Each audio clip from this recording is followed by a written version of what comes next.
What's going on, everybody, and welcome to the Other Side of the Firewall podcast. We're talking about the latest and greatest of cybersecurity news, as well as we highlight those movers and shakers and glass ceiling breakers, those people of color who've made it to the other side of the proverbial firewall. My name is Ryan Williams, and as always, I'm joined by Shannon Tynes. What's up? What's up? And Chris Abacan.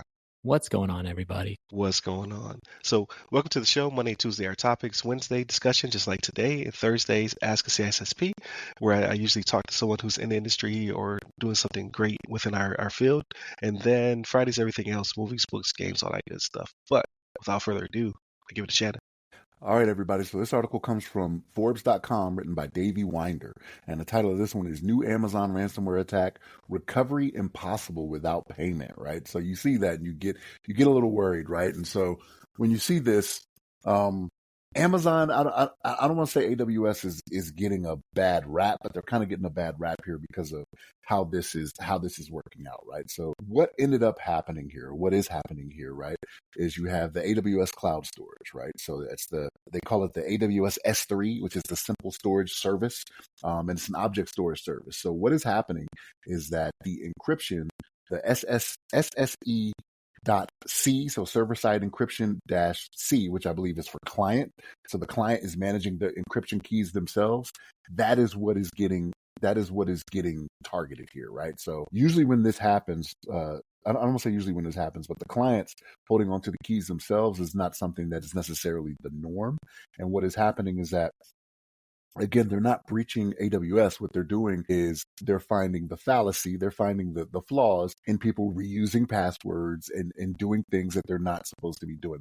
They should have better cybersecurity hygiene. And because they're holding the keys to their own kingdom, you know what I mean, for their object side storage, they're going after them, right? And so that's where the problem lies. So I don't want to sit here and say, oh, AWS is at fault here, because they've given the client the option to store their own encryption keys, and that's who they're going after. And this is where I believe the discussion of this has to come in, right? Like, is this actually a good practice, right? Like, it's one of those things where I understand, and I know a contract is more than likely signed saying, okay, you're saying you're going to hold on to this, so you need to protect them at the level that you see fit for whatever it is.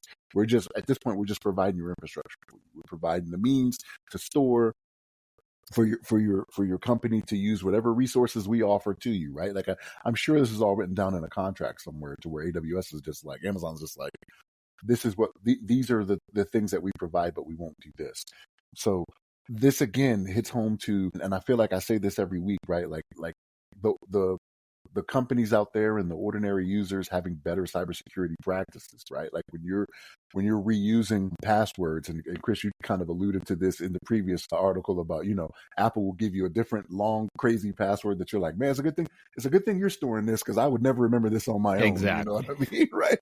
You know what I'm saying? So things like that people need to do, right? And if I'm being honest, like, I've done it before too, where I've used the same password, but it's for stuff that I don't care about, right? Like, it's for apps that I'm just like, whatever, you get a hold of that, there's no credit card information being saved there or whatever, right? So what if you mess up my, my curriculum for whatever I'm studying at the time or doing whatever, right? I don't care, right? But yeah, I don't necessarily want to put this on Amazon, but I think the discussion needs to be had about having better cybersecurity when it comes to you requiring a service from someone else, and they give you the opportunity to store the certificates on your end. But Chris, what's your thoughts on this? Yeah, I mean, you're bang on that. It's really cool, really funny reading the article, right? They have all these cybersecurity professionals talk about what happened. They argue actually about making ransom payments illegal, right? Because that's what the UK just did, right? So they argue about the effectiveness and should it be made illegal, should it be banned? But there is a gray area, right, to explore, because when we're talking small businesses, some of them can't afford to provide that capital right away. But I do want to highlight the last paragraph on the article. Amazon Web Services spokespeople actually do mention that, and quote, AWS helps customers secure their cloud resources through a shared responsibility model. That's the key right there, though, shared responsibility model. So anybody that knows cloud services, the shared responsibility model is essentially saying, hey, look, you guys are responsible for X, and we just provide infrastructure or service or the platform, right? It should be the CYA model. That's what they're doing. Exactly. Yeah. They're covering their Amazon. Exactly. But, that's actually something that I do want to discuss, putting my consultant hat back on, right? A lot of organizations think because they're using Azure, because they're using Google Cloud, because they're using AWS, they're all good, right? They're going to be fine. I can just use the same password. I can just, just have a plain text password, be whatever, right? I can, kind of be relaxed because I'm using a cloud. No, that's not the case.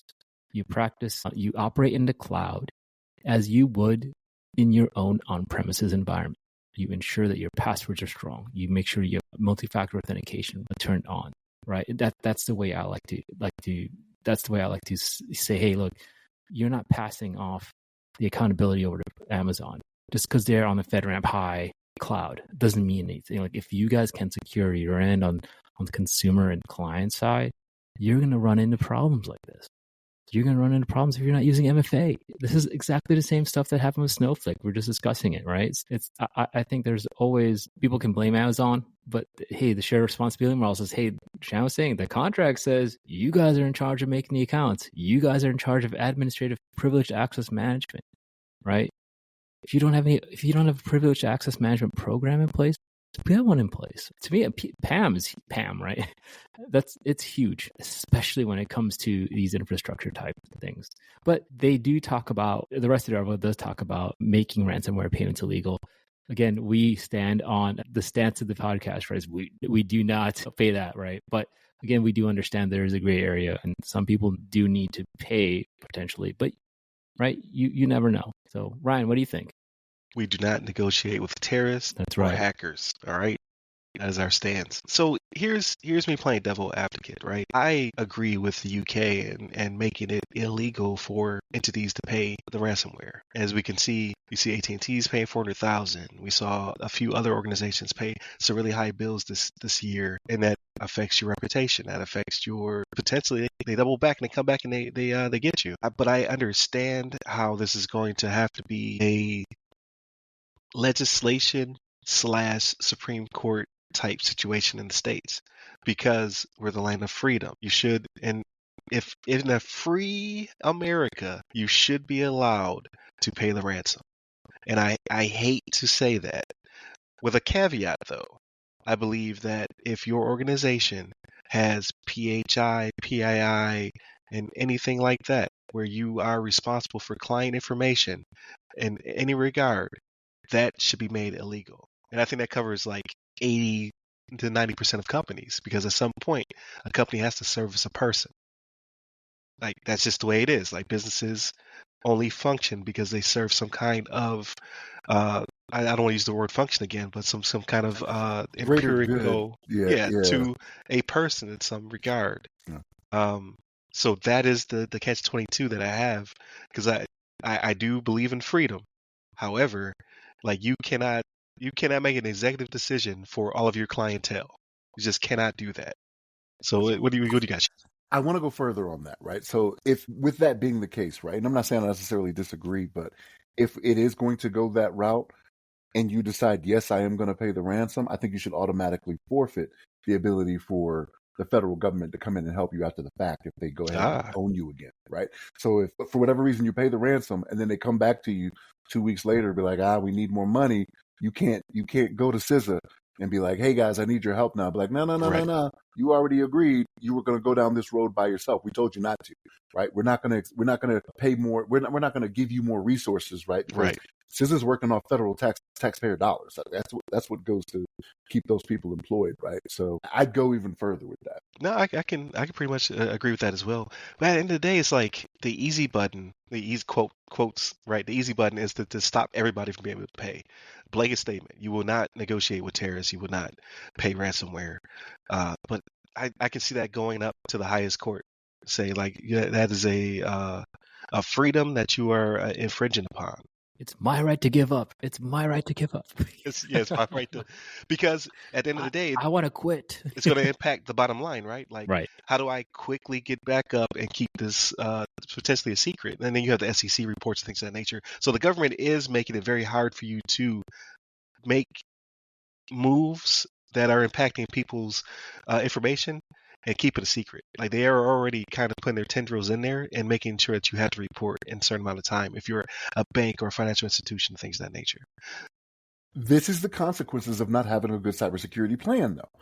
Like, you should already have the plan to where you have whether it be disaster recovery, business continuity, you have a way to get back up quickly, right? Like, that is what you were supposed to be doing anyway. If you're not doing that, you hit the easy button, right? Boom, it was easy. And this is the consequences of that. Like, you should have done the right things in the beginning that may have cost you a little bit more or took a lot more time, right? If we're being honest. You cannot outsource accountability. Yeah, Period. And that's it's on that's what you. I'm saying with the shared responsibility. You have Yeah. to be held accountable, right? Yeah. Take If ownership. Own your system. and if you're a business owner, you're ultimately accountable and responsible for everything that goes through that Yeah. business. This is how it works. Right. And so it's also the economy of scale in this regard, if I'm using that term correctly. If you're a small business, right, you're a mom and pop, your CEO might also be your CTO and your CIO and so forth and so on, right? So that they go with a Google or they go with a Microsoft and they do the best they can with what they have until they can hire somebody like a Ram Cyber, consulting and assessments. By the way, go to ramcyber.io uh, to help them with building their plan and basically doing their business impact analysis to determine like, should I have my own keys? You shouldn't, right? But if you decide to go that route because of whatever deal you get out of it, or perhaps in your third party, right? Like you are a third party to someone, and that's part of the MOU, MLA, or whatever. That you have to have the keys. You can't give them to uh, to Amazon or whomever. Like whatever that configuration is, where you've decided that, okay, I'm going to take the risk and hold on to my own keys.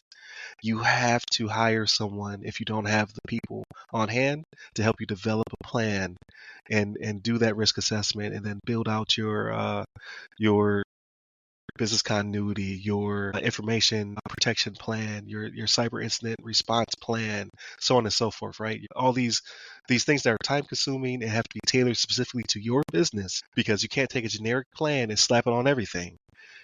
You have to spend that money, and it's really hard for mom and pops to do that when you have, a $1 trillion company can just outsource it, or they can pay somebody to do it on hand. So I can kind of see that from that perspective, but then I start to not feel bad for your $1 trillion, $1 billion companies, because you had the resources to make this happen.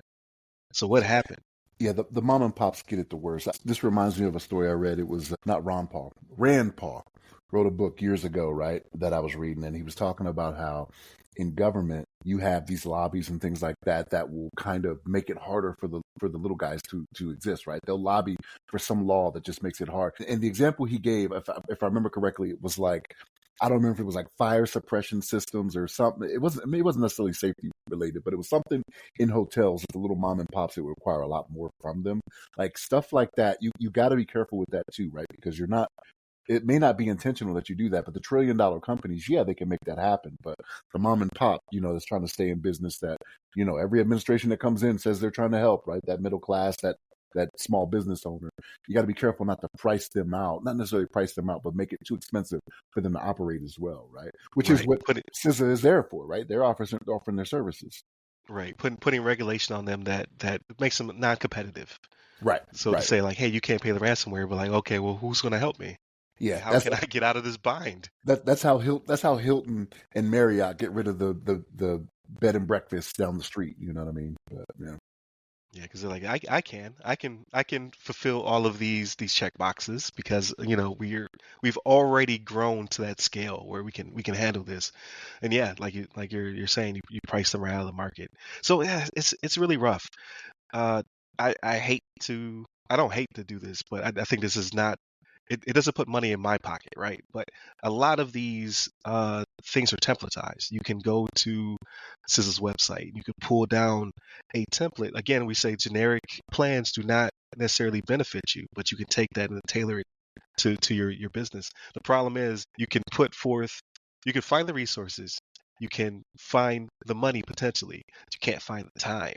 Like, time is just a finite resource. So how do you do 6 different jobs and tailor this? I just don't know, right? Because being a small business owner, right? Like I have a very tiny business myself. It is really hard to find time to do things, to make those things happen. So you usually have to spend the money, and that's unfortunate. So you gamble until you can find someone who is within your price range to make it happen. So it's hard to say. Right now, though, you could just do what it's Wild Wild West. Do you want to pay a ransom? Go ahead, but I guarantee you're not going to like it. You're not going to like the results because you can't have someone put a gun to your head and say, "Give me $5." And expect them to put the gun down. You know what I mean? Like they're going to take the money or they're going to take your life. So I don't know what to tell you, but definitely continue to come back.